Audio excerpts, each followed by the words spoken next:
আসসালামু আলাইকুম বন্ধুরা, আমি মালা আক্তার।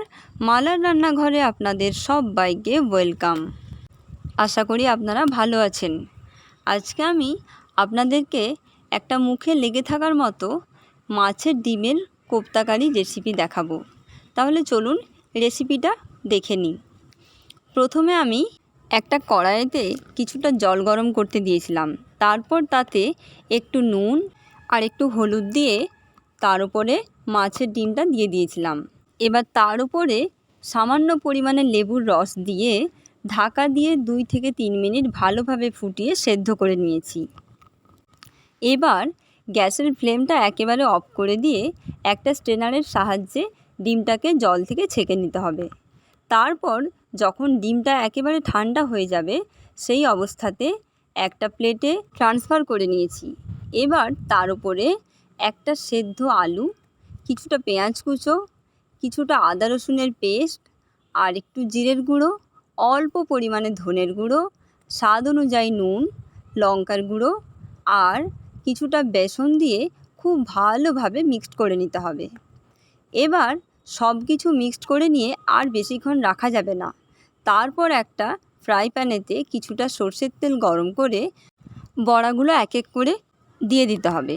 বড়াগুলোর শেপ গোল মতোও দেওয়া যায়, আবার চ্যাপ্টা মতোও দেওয়া যায়। আমি আমার মতো এইভাবেই করেছি, আপনারা একটু গোল শেপেও করতে পারেন।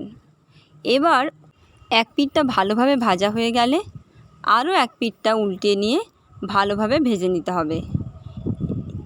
এইভাবে একটু হাতে সময় নিয়ে ভাজতে হবে যাতে ভেতরটা খুব ভালোভাবে ভাজা হয়।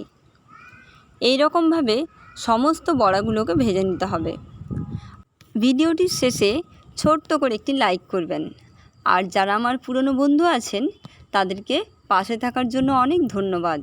আর যারা চ্যানেলটিকে এখনও পর্যন্ত সাবস্ক্রাইব করেননি তাদের কাছে প্লিজ অনুরোধ রইল যে চ্যানেলটিকে সাবস্ক্রাইব করে বেল আইকনটি প্রেস করে রাখুন, যাতে করে আমার আপলোডের সমস্ত ভিডিও আপনার ফোনে নোটিফিকেশান পৌঁছে যায়।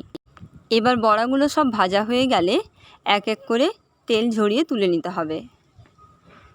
এবার আমার সব বড়াগুলো ভাজা কমপ্লিট হয়ে গেছে। এবার একটা কড়াইতে কিছুটা পরিমাণ সরষের তেল দিয়ে তাতে অল্প একটু কালো জিরের ফোড়ন দিয়ে একদম ছোট ছোট করে কাটা পেঁয়াজ আর টমেটোকে দিয়ে দিতে হবে। এবার তার উপরে কিছুটা নুন, কিছুটা হলুদ দিয়ে আবারও ভালোভাবে নাড়তে হবে কিছুক্ষণ। পেঁয়াজ আর টমেটো যখন একটু নরম হয়ে আসবে তখন তার উপরে কিছুটা লঙ্কার গুঁড়ো আর আদা রসুনের পেস্ট 1 চামচ দিয়ে খুব ভালোভাবে মশলাটা কিছুক্ষণ নাড়তে হবে। এইভাবে মিডিয়াম ফ্লেমে মশলাটাকে বেশ খানিকক্ষণ ভেজে নেওয়ার পর তাতে 1 চামচ জিরের গুঁড়ো আর 1 চামচ ধনের গুঁড়ো দিয়ে একটু একটু জল দিয়ে মশলাটাকে কষিয়ে নিতে হবে। এই সময় গ্যাসের ফ্লেমটা খুব বেশি বাড়ানোর কোনো দরকার নেই। যত বেশি হাতে সময় নিয়ে মশলাটা কষানো হবে রান্নার টেস্টও ততই সুন্দর হবে। এবার একবার মাঝখানে ঢাকা দিয়ে 2 থেকে 3 মিনিট মতো রান্না করতে হবে।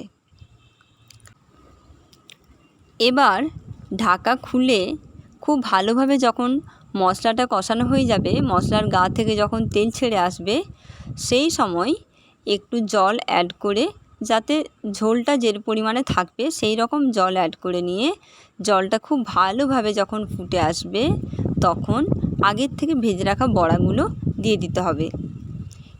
এই বড়াগুলো এইভাবে রান্না করে যেরকম খাওয়া যায় আবার চাইলে এমনিও খেতে পারেন, তবে রান্না করেও ভালো টেস্ট হয়। এইভাবে সব বড়াগুলো দেওয়ার পর যখন খুব ভালোভাবে ফুটে আসবে তখন ঢাকা দিয়ে আরও 5 মিনিট রান্না করতে হবে। এবার ঢাকা খুলে সব আমি এক এক করে চেক করে নিলাম একটু ভালোভাবে সেদ্ধ হয়েছে কি না। তারপর ওপর থেকে টেস্টের ব্যালেন্সের জন্য একটু চিনি দিয়ে গ্যাসের ফ্লেমটা একেবারে বন্ধ করে দিতে হবে।